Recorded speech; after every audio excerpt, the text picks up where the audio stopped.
Hey everyone, welcome back to Advancing with Amy, mental health warrior and neurospicy mama. We've got a fantastic episode lined up for you today with our guest Samantha Foote. She's not just any guest. Samantha is a board-certified music therapist, a positive discipline parent educator, and a registered music together teacher. Samantha opens up about her life at home with 3 neurodivergent kids, sharing both the highs and the challenges. She also dives into her fascinating work in music therapy, explaining how she uses music to help kids and adults with things like communication and cognitive skills. Plus, she gives us a scoop on her own podcast, Every Brain is Different, which is all about celebrating neurodiversity and offering tips and resources for parents and individuals in the neurodivergent community. So grab your headphones, sit back, and get ready for a heartwarming and super informative chat with Samantha Foote. Let's jump in. Samantha, tell us about your family. So I have 3 kids, 2 boys and a girl. They're 9, 7, and 4. They're all diagnosed with autism and ADHD and other things. Told my husband, I think my middle son, he just gets diagnosed with the weirdest things. Like, I don't even know those things exist. And then I'm like, oh, okay, because that's a thing. And so he has like the weirdest one was silent sinus syndrome, where it's where your maxillary sinus doesn't grow on one side. And so he like didn't have a maxillary sinus, and they only found that because he had a seizure. And so they did a CT scan and they're like, oh, well, there's no reason why he's having seizures that we can see, but his sinuses are really messed up. Wow. So yeah, so we have lots of therapies, lots of doctor visits, lots of specialists. But yeah, we still make time. Like tomorrow we're going out to some hot springs that I'm really excited about. So we really like to do things outdoors and go have fun. Yeah, that sounds great. I gotta say that sounds scary that they had a seizure. Oh, yeah, that was crazy. And it was in the middle of the night. Like he came into my room and he's like, I don't feel good. And then he laid down and he looked at me and just started having a seizure and then passed out. It was Oh my God. so weird. So yeah, we took him to the doctor and he has Yeah. epilepsy. My son has epilepsy, but he Ah, absence seizures where you just basically stare and you aren't taking in anything. yeah, yeah. It was still stressful, but it wasn't as bad as having a seizure like you're talking about, a grand mal seizure. Yeah, it was really scary, but now it's just he hasn't really had any since then. He's only had, I think, like 2, and so the medication works really well, which is a really big blessing. That is a blessing. When my Yeah. son was going through that, he's like 30 now, but when he Mm. was going through that, we had a time where we pulled up at parties in the drive-through, and he was on different meds because they kept switching him because they weren't working. And I looked over to him and I said, "What would you like to eat?" And he couldn't talk because he was having a seizure. And then he would come back and start to say something. And I would say, "Okay, honey, what do you want?" And he would have another one. And he had like 5 in a row. And they were on the thing going, "Can we help you? Can we help you?" And I just started crying. "You have to wait." Oh, no, that is scary too, though. Yeah, it was. But he hasn't Yeah. had it in years, thank God. Oh, good, good. Yeah. So, what I'm really curious about is the music therapy. Tell me what Yeah. exactly you do. Music therapy is just using music to accomplish non-musical goals. We work with lots of different populations. So there's music therapists in prisons, hospitals, education centers, assisted living facilities. And then I am in private practice and I specialize in working with the neurodivergent community. I work with adults and kids, and we work on like communication skills, motor skills, cognitive skills, social emotional skills, all those different things we assess and treat using music. Can you give an example of what you would do, like for cognitive skills or something? Yeah, so for paying attention, we would just in the past, I've done where the kid has to follow what I'm doing on a drum. So I'll play a beat or I'll play a rhythm, then they play the rhythm back to me, and then I'll play a rhythm and they play the rhythm back to me. So they're learning how to, stay connected, stay engaged in the activity, and then I'll let them choose the rhythm that they want to play, and then I have to copy them. So they're learning to copy it. They're learning to, make up their own rhythm, follow directions, all that kind of stuff. Wow, that's incredible. My first major in college was vocal performance, so I have a love Oh, of music.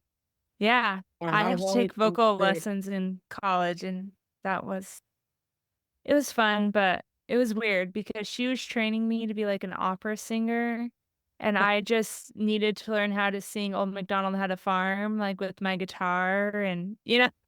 Wow. So, yeah, that was interesting, but that's, some of the things that we do, like, for communication, I'm working with a boy right now who is non-speaking, and so he makes sounds, but we're trying to get him to make more sounds, and so I sing books to him, and we turn on the metronome, and I sing books, and now he is starting to vocalize during the book, and he'll point like, there's this crow in one of the books, and he's starting to say "caw" when he sees the crow, or the whole the the whole point of it is that they'll start vocalizing, and then they'll sing the melody, and then they'll say the melody without the song, Yeah. because kids can sing all everyone can sing before they can talk, and so that's just what we're doing with him.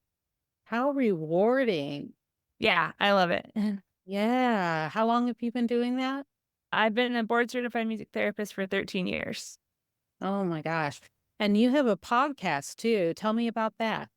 Yeah, it's called Every Brain is Different. We celebrate neurodiversity. We talk about parenting strategies if you're raising neurodivergent kids. A lot of it, we talk about just strategies for the neurodivergent community in general. So I talk about my ADHD and what works for me. The guests talk about what they've gone through and what works for them. And then we just give resources. I like that. Yeah. And that's how we actually met was I had found your show, I believe. Yeah. Yeah, you're on my show. So that was cool. Yeah. So tell me a little bit about your family and do you said they do a lot of therapy and different things like that. Do they do the music therapy or do you do that with them at home? Not like structured music therapy, but I sing, we play instruments together, we dance, we have dance parties, stuff like that, but we don't do structured music therapy. When my kids were little, when the boys were really young, they didn't like music, which killed my soul. I would turn on music or I would sing or do anything and they would just cry. So, for a while, I didn't do any music with them, which was really, really hard, but, I mean, their sensory system, that was very it didn't work well for them, and so I respected that. But then one day, my oldest son came up to me, he's like, "I wanna play the guitar, I wanna sing," and I said, "Yes, it's finally happening." That's so So, exciting. yeah, Yeah. that was a good day. My daughter has never liked to hear me sing, and she Mhm. especially hates the song, You Are My Sunshine. Oh, wow. Yeah, I tried to sing that to her when she was just a baby, and she would cry and cry, and then as she got older, she would go, "Don't sing that, I don't like that song," and Oh, yeah, but yeah. she's that way too, it's the sensory issues because she doesn't you know how you turn on the water and it makes a sound? Yeah, And the pipes kinda, turn on? yeah. She does not like that either. Any of those kinda things just kinda drive her up the wall. Yeah, my son was very sensory avoidant when he was little, and now he's starting to be sensory seeking, which is super interesting to me that he's like swung from one side clear to the other. Yeah. So when he was little, he didn't like touching things, he didn't like getting dirty or anything.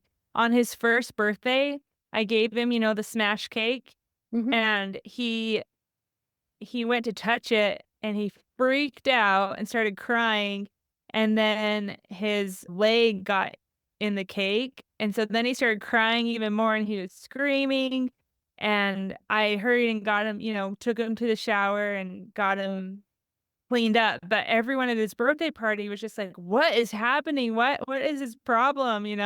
And now he's gone through a lot of occupational therapy, but he likes to get muddy now, and he likes music, and he likes jumping on things, and it's just interesting to see, like, the complete 180 that he did. Yeah, that is Yeah. great. It's kind of fun. My daughter doesn't like to be dirty either, but I Yeah. remember when she first would finally touch slime, Mhm. and she was so excited with it, and I was like, "Oh, yay." Yeah, yeah. And So it's those not milestones. necessarily that, like, I'm trying to, like, change my son, for the occupational therapy. I just didn't want to see him in distress all the time, because he would get so anxious about everything, and I'm like, "Okay, we need to, lower the anxiety that he might touch something or do something that he didn't like," and so it's just been fun to see him relax a little bit, and be okay with different things. That's amazing.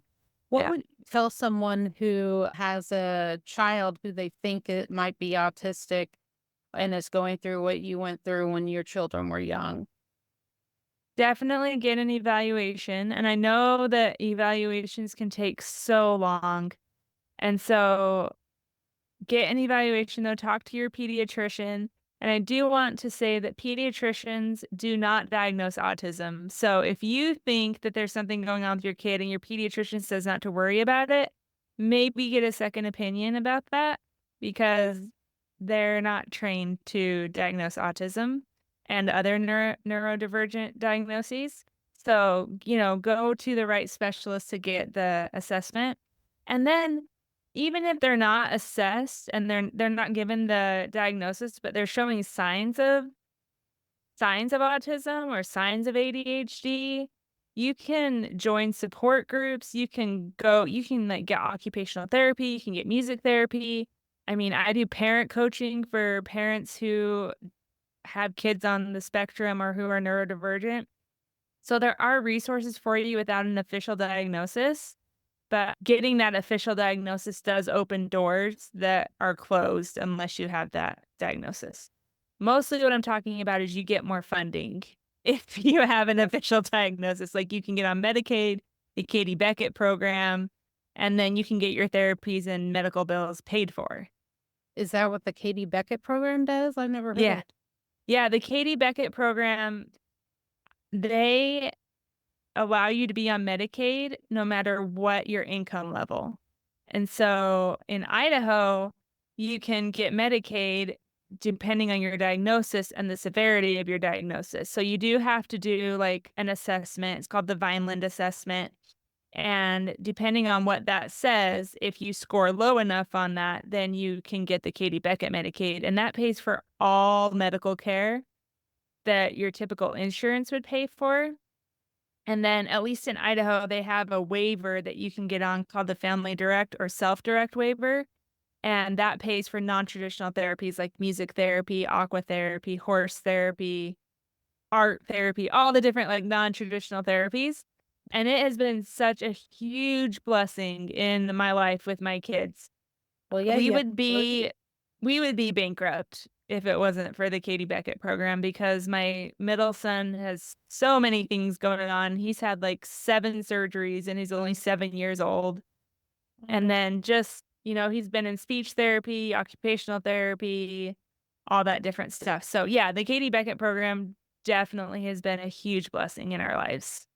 Sounds like it. I can imagine because I spend like $40 copay just to take my daughter to one appointment. So if you have Oh, yeah. kids and you're doing that, that adds up pretty quick. Yeah, for sure. Okay. And going back to what you said about the pediatrician, Mhm. I actually, when my daughter was first diagnosed with autism, told the pediatrician that I had her diagnosed at a children's hospital in the behavioral health department. And they said anybody can get a autism diagnosis nowadays. It doesn't mean anything. That was the Oh, last my word. thing that pediatrician. Yeah, for sure.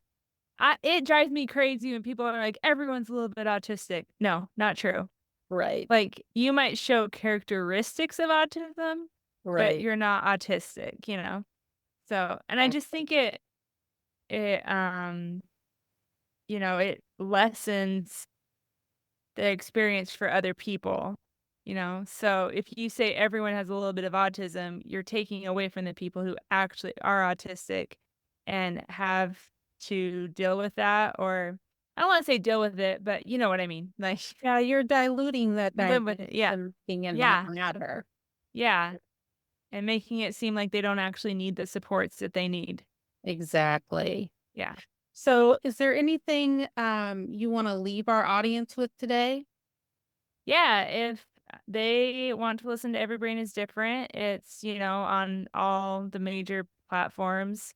And then I have some resources on my website. So if you don't have a diagnosis yet, and you're looking how to get a diagnosis, or if you just got a diagnosis and now you're wondering what to do, I have those resources. I have a resource about how parents can increase the connection with their child, understand what their child is communicating, because all behavior is communication. So if your child is, they say like attention seeking behavior, if they're doing that, then they're really looking for a connection with you. You know, they want your time, they want your attention, but they're really looking for a connection. And then my favorite resource is I did a dictionary of sorts where I put all the words and phrases that I would have wanted to know when my kid first got diagnosed. And so it has like, what is masking? What is stimming? What is, I don't even remember all the things like neurotypical, neurodivergent. What does autism look like? What does ADHD look like? Yeah. So if you're new to the neurodivergent world, or think that your child is neurodivergent, or you're even neurodivergent, then I definitely have some resources on my website. That's great. And what is your website? BoiseMusicTherapyCompany.com. Wonderful. And I'll make sure to put that in the show notes for everybody. Cool. All right. Thanks. Well, Samantha, thank you so much for coming on today. I really enjoyed talking with you. Yeah, I really enjoyed it. Thank you. All right. Have a good weekend. Thanks. All right. That's it for today's episode of Advancing with Amy, Mental Health Warrior and Neurospicy Mama. We had such an insightful conversation with Samantha, a board-certified music therapist and a champion for the neurodivergent community. We delved into her experience as a parent and her impactful work in music therapy. If you enjoyed today's discussion, be sure to check out Samantha's podcast, Every Brain is Different, celebrating neurodiversity and offering valuable parenting strategies. Also, don't forget to visit her website at BoiseMusicTherapyCompany.com for fantastic resources and support. Before you go, make sure to subscribe to our podcast and share this episode with friends and family who may benefit from our conversation. Plus, now you can sign up for my free Who Am I journal and receive our newsletter to stay updated on future episodes and mental health resources. Thank you for tuning in, and keep advancing, warriors.